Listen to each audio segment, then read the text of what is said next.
মাস্টারমশাই, যে 26,000 জনের চাকরি চলে গেল, সাঁইথিয়া হাই স্কুলে কতজন শিক্ষক বা শিক্ষিকা আছেন তার মধ্যে?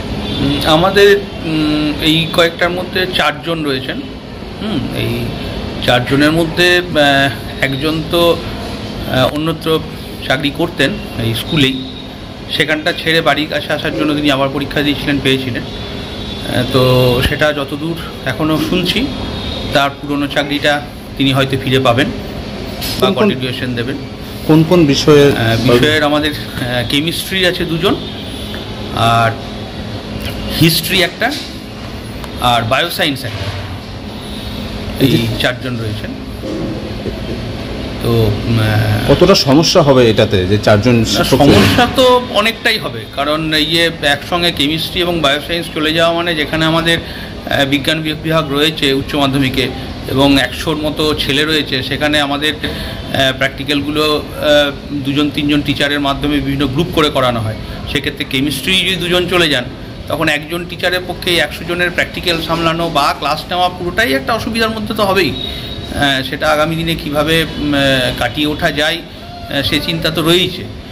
আর এই মুহূর্তে যেটা আমরা তো সবাই সোশ্যাল মিডিয়া বা টিভি সংবাদ মাধ্যমের মারফত সব জানতে পারছি, আমাদের কাছে এখনও পর্যন্ত কোনো উচ্চতর কর্তৃপক্ষের কোনো নির্দেশ আসছে না, মানে এসে পৌঁছয়নি।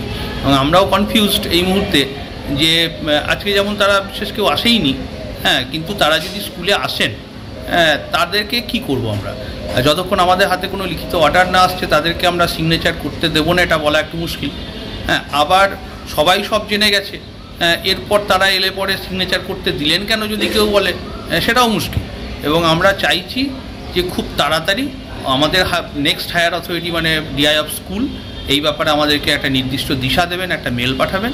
আমরা আগামী দিনে কী করণীয়, অসুবিধা যে সমস্ত স্কুলের গেছে, প্রত্যেকটা স্কুলের অসুবিধা হবে, এই নিয়ে কারো কোনো বিন্দুমাত্র সংশয় নেই।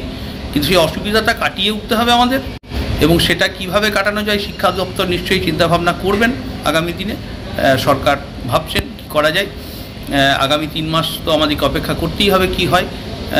আপাতত আরও কয়েকদিন না গেলে বিষয়টা আমাদের কাছে পরিষ্কার হবে না ঠিক কি। আর একজন যিনি ছিলেন, তিনি ডিআরডিওতে চাকরি করতেন সেন্ট্রাল গভর্নমেন্টে, এবং সুপ্রিম কোর্টের রায় যেটা বলছে পুরনো চাকরি ফেরত দেওয়ার ব্যাপারে, সেক্ষেত্রে সেন্ট্রাল গভর্নমেন্টের মধ্যে ইনক্লুডেড কিনা সেটা আমরা বুঝতে পারছি না।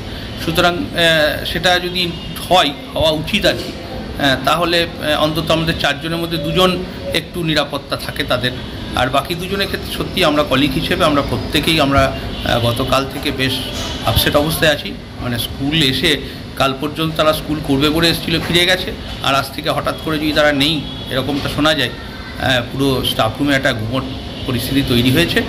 আমরা এত কিছুর পরেও আশাবাদী যে কিছু একটা এদের জন্য অল্টারনেট ভাবা হোক বা ব্যবস্থা করা হোক, যাতে তাদেরও ভবিষ্যৎ অন্তত যোগ্য যারা। এবং এই 4 জন সম্পর্কে বিগত 3 বছর 4 বছরে যা দেখেছি, এরা প্রত্যেকেই সিনসিয়ার, যোগ্য, এবং স্কুলে নিজের নিজের সাবজেক্টে ছাত্রছাত্রীদের মধ্যে একটা জায়গা করে নিয়েছে। তো সেই জায়গা থেকে তাদেরকে অযোগ্য মনে করার কোনো কারণ নেই আমাদের কাছে। সুতরাং তাদের জন্য বিশেষভাবে যদি ভাবা যায়, সর্বোচ্চ আদালতের রায়কে সম্মান জানিয়েই বলছি, সেটা সব পক্ষকে আমাদের আবেদন থাকবে যাতে তাদেরও দিকটা ভাবা হয় এবং স্কুলগুলোও যাতে আগামী দিনে ক্ষতিগ্রস্ত না হয়, এইরকম একটা সমাধান সূত্র, রফা সূত্র বেরিয়ে আসুক। এই 4 জনকে উচ্চ মাধ্যমিকে খাতা দেখার কোনো? একদমই এদের মধ্যে 2 জন তো উচ্চ মাধ্যমিকের খাতা, 2 জন বা 3 জনের তো আছেই। তো সেক্ষেত্রে সেটা কি করবেন, ওই যে বললাম, আমরা পুরোটাই তাকিয়ে রয়েছে হায়ার অথরিটি কী বলেন। শুধু উচ্চ মাধ্যমিক নয়, আমাদের যেমন এই 8 তারিখে আমাদের 11-এর রেজাল্ট আউট হওয়ার কথা। তো 11-এর তারা প্র্যাকটিক্যাল পরীক্ষা নিয়েছে, তারা রিটেন পরীক্ষার খাতা দেখেছেন, সেই মার্কসগুলো আমরা এখনও তাদের কাছ থেকে পাইনি। তাহলে আমি 8 তারিখে সেই রেজাল্টটা কীভাবে বের করবো? তারা যদি স্কুল না আসে, এই অবস্থায় তাদেরকে আমরা ফোন করি বা কী করে বলবো আপনি নম্বরটা দেন? কারণ এই মুহূর্তে সত্যি তো তাদের চাকরি নেই।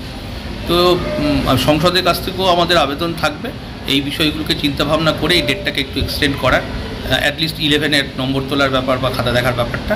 আর উচ্চ মাধ্যমিক তো তারা নিশ্চয়ই ভাবছেন কী করবেন।